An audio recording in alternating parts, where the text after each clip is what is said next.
Mrs. Tachibana, anong goal mo sa araw na to? Teka, iisipin ko. Pagkatapos ko kasi dito, kailangan ko pang mamili para sa hapunan. Siguro mga 10 laps lang ang gagawin ko. Pwede na. Ay, parang ang konti naman ang gagawin mo ngayon. Baka kasi tama rin ako mag-grocery pag sobra na ako napagod sa pagsuswimming. Sa bagay. Madali na kasi ako mapagod Ay, ngayon. ganun ba?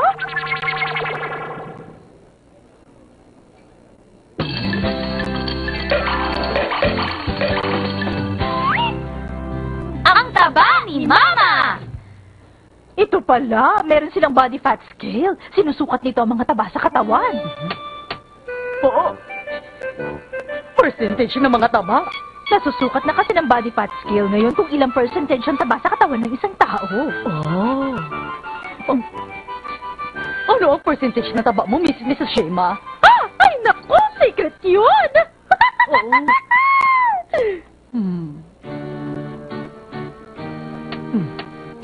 Teka, susubukan ko na nga rin to.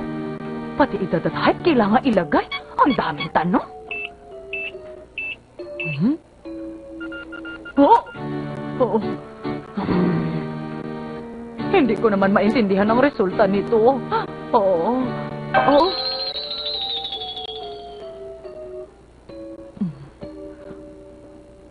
Ang resulta ng scale ko ay...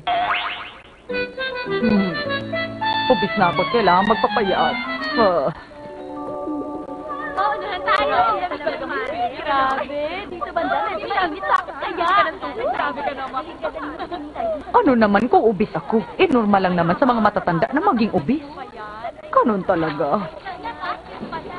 Oh, Mrs. Shema! Ha? Oh, Mrs. Tachibana, bakit ano yun? Kasi yung sa body fat scale, sabihin mo naman ang resulta nung sa'yo kahit hindi na yung eksakto percentage result. Sige na, please. Sige, sasabihin ko sa'yo. Noong una kasi ako nagpunta dito, slightly overweight daw ako, pero ngayon average na daw ang weight ko. Average? Naku, napakagaling mo naman pala talaga. Kahit pa konti-konti, maganda rin ang tuloy-tuloy na pag-exercise. Ikaw rin, Mrs. Tachiban!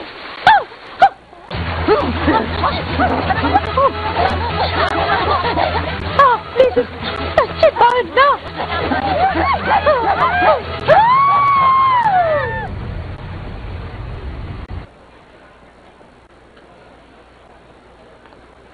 Ay, sobrang sakit ng mga braso ko ngayon. Ay, tapos ang init-init pa. Oh? Mukhang masarap yun ah. Oo. Hindi pwede. Kailangan ko tiisin to.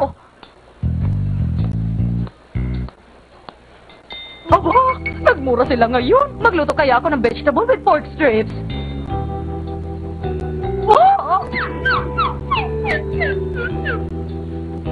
Teka, sandali. Ang mga pork strips ay nagkakataba rin.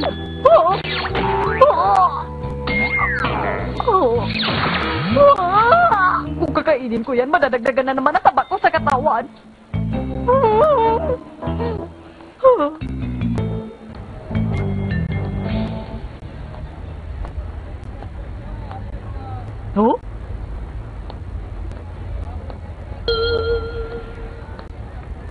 Body fat scale for sale.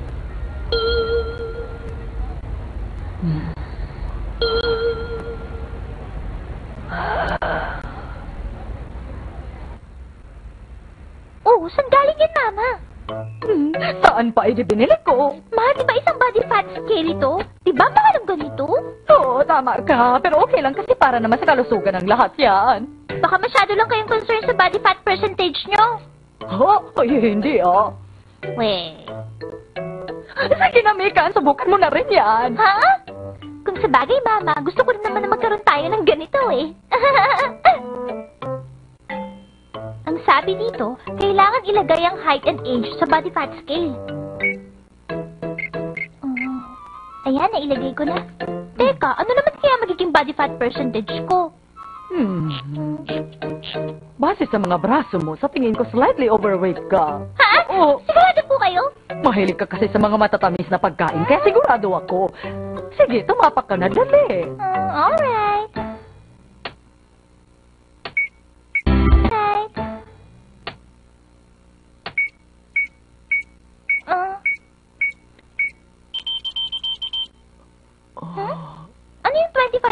21%, Mama. Medyo mababa sa inaakala ko ang resulta na sa'yo. Talaga? Pero ang sabi dito, slightly overweight ka pa rin. Ano? Hindi po totoo yan. Patingin niya ako. Teka nga. Ang mga babae na 25% at hindi lalagpas ng 30% ay slightly overweight.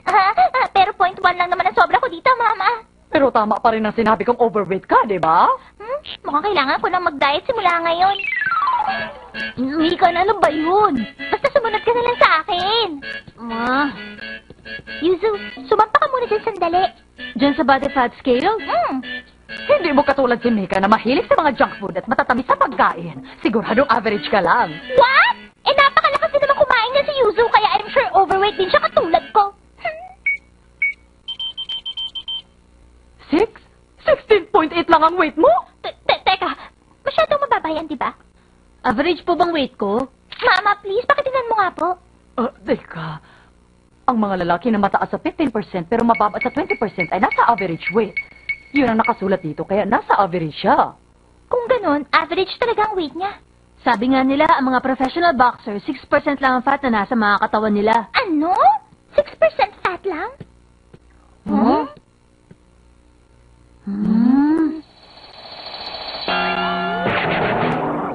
Siguro yung tiyan ni Papa puro taba, no? Mahilig si Papa sa beer, kaya may beer belly siya. O bakit? Papa, halika po sandali. O, Sumampa nga po kayo dyan, Papa. teka, ano na naman ba ito? Weighing skill ba yan? Isang body fat scale yan. Sige, Papa, subukan mo. Sigurado ako overweight ka rin. Hindi yan totoo, Mama. Tingnan nyo. Huh? 26.3%. O, nakita mo na? Normal pa rin naman ang 23.6%, hindi ba? Sa mga lalaki, ang mas mataas pa sa 25% ay obese na. Sabi na nga ba, ubis na talaga si Papa eh. Malaki kasi ang tiyan ni Papa. Ay bakit? Ano ba ang resulta nun sa inyo? Average po, Papa. Slightly overweight naman po yun sa akin. Alam mo, Papa, mas maganda siguro kung titigil ka na sa pag-inom ng beer araw-araw. Ikaw, anong resulta nun sa iyo? Nako! Kami na pala, hindi ko na malayan. Teka, kailangan ko na magluto. Sandali, ang daya mo, Mama! Hindi mo kami pwedeng takasan mo yun, Mama! Oo nga. Lahat kami alam mong weight, kaya dapat ikaw din magtimbang para naman fair. Mika, napakakulit mo talaga. Sige, magtitimbang na ako.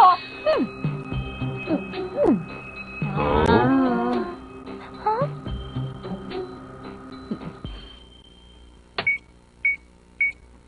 Oh my gosh, baka lampas pa sa 40% ang lumabas sa weighing scale na yan. Hindi siguro, hindi naman ganun ka-obese si Mama. No? Ano yun? Malapit na matapos. Ay! 51% si Mama. Ano nangyari sa katawan mo? Posible ba talaga yan? Hindi naman kagulat-gulat ang weight ko, Kayo talaga? Sige na, magluluto na ako. 51%? Gosh, ibig sabihin doon kalahati ng katawan niya puro taba. Isang malaking taba si Mama. Para siyang taba na tinubuan ng tao. Ay! Ibig sabihin kung mawawala lahat ng taba ni Mama sa katawan, magiging sobrang payat niya.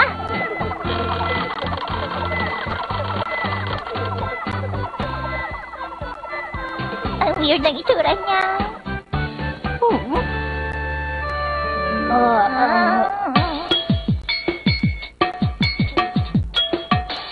Ata, Shinchi.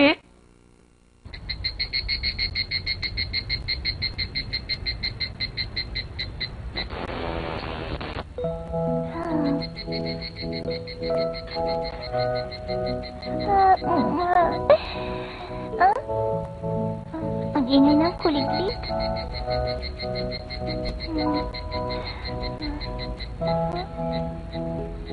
Malapit nang matapos ang summer.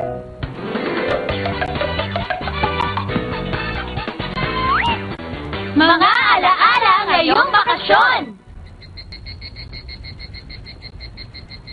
Pag naririnig ko ang mga kuliglig, naaalala kong summer vacation namin. Naaalala ko yon dun sa province.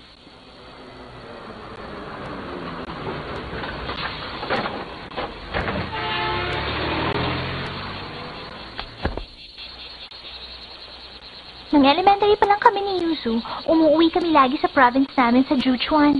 Kasama si Mama at Papa para makapagbakasyon. Grabe, kahit kailan napakainit talaga dito sa probinsya. Nung elementary pa lang kami ni Yuzu, umuwi kami lagi sa province namin sa Juchuan. Kasama si Mama at Papa para makapagbakasyon. Grabe, kahit kailan napakainit talaga dito sa probinsya namin.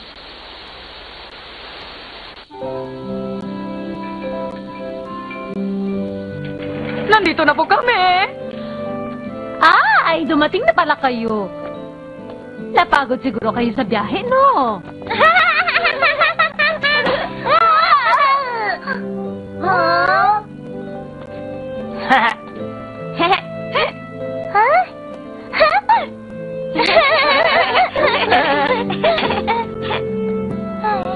Meron kasi kaming 3 cousin sa province. Huh?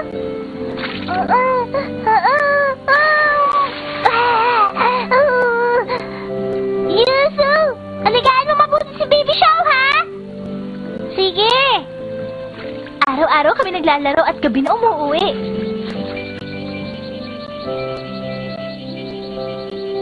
Pagkainom namin ng juice, matutulog kaming lahat. Si Sierra ho. At doon nagsimula yung ant case.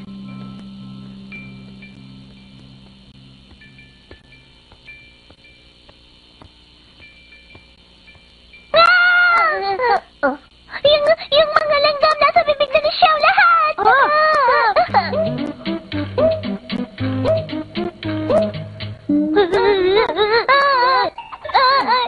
Nikan, langgam lang naman yun eh. Pero papasok sa bibig na lahat yung mga langgam! Okay lang yun, hayaan mo na. Muntik na siyang imatayin nung nakita niya maraming langgam sa bibig ni Xiao.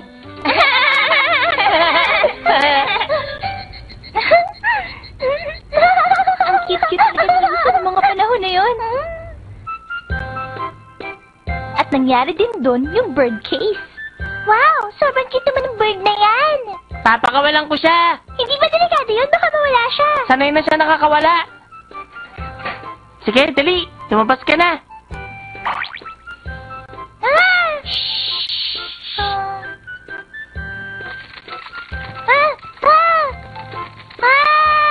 Ilagay mo siya sa kamay ko, pwede? Oo, sige. Pwede din ba siya kumain sa kamay ko? Oo, pwede. Ang galing naman! Kumain ka muna sa kamay ko! Uy! Pero kung habulin mo siya ng habulin, magpapagod na siya ng gusto. Uy!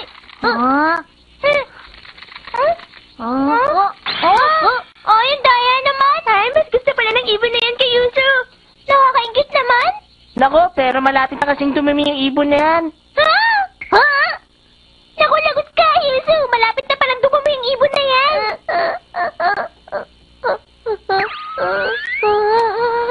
Anong tinitignan mo dyan, Yuzu? Bakit ba tinitignan niya yung puwet niya? Tinitignan niya kasi kung malapit lang dumumi yung ibon.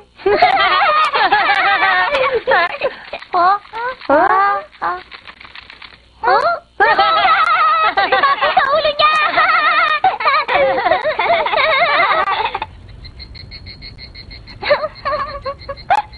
Napaka-cute talaga ni Yuzu nung bata pa. Ito pa, ang last, ang motorcycle case.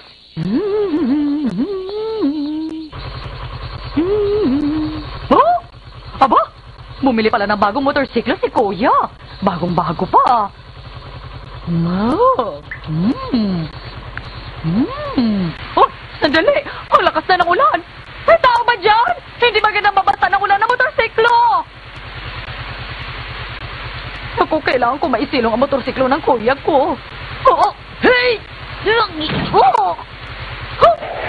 Ah! Oh! Ah!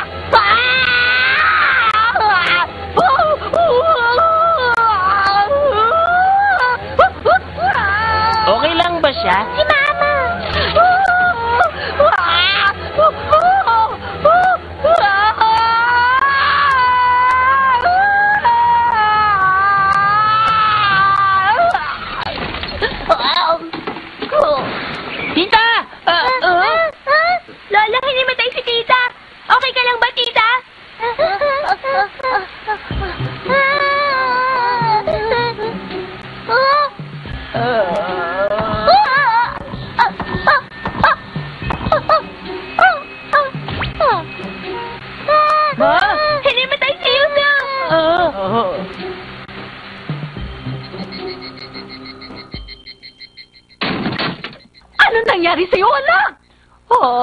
nga, Mama. Ha? Okay ka naman palang bata ka. Ang sabi sa akin kanina na aksidente ka daw sa motor. May gasgas lang naman ako dito sa kaliwang braso ko dahil ito yung tumama kanina. Pero si Yoso, Ha?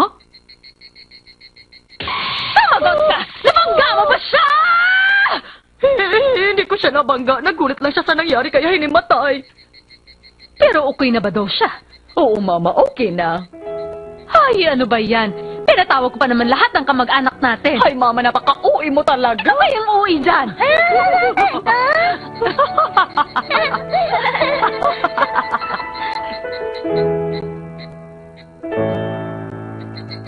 Mga alaala ng summer vacation ko.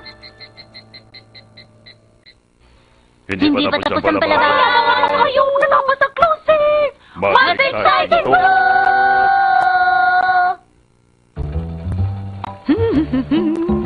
Ho, ho, ho, ho.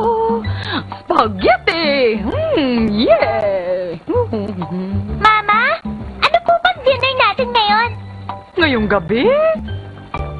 Spaghetti na may giniling at mushrooms. Okay ba? Ang menu ni Mama, spaghetti with mayonnaise and salad. Spaghetti ulit, na may giniling, mushrooms at maraming tomato sauce. At hindi mawawala, ang miso soup na may napakaraming seaweeds.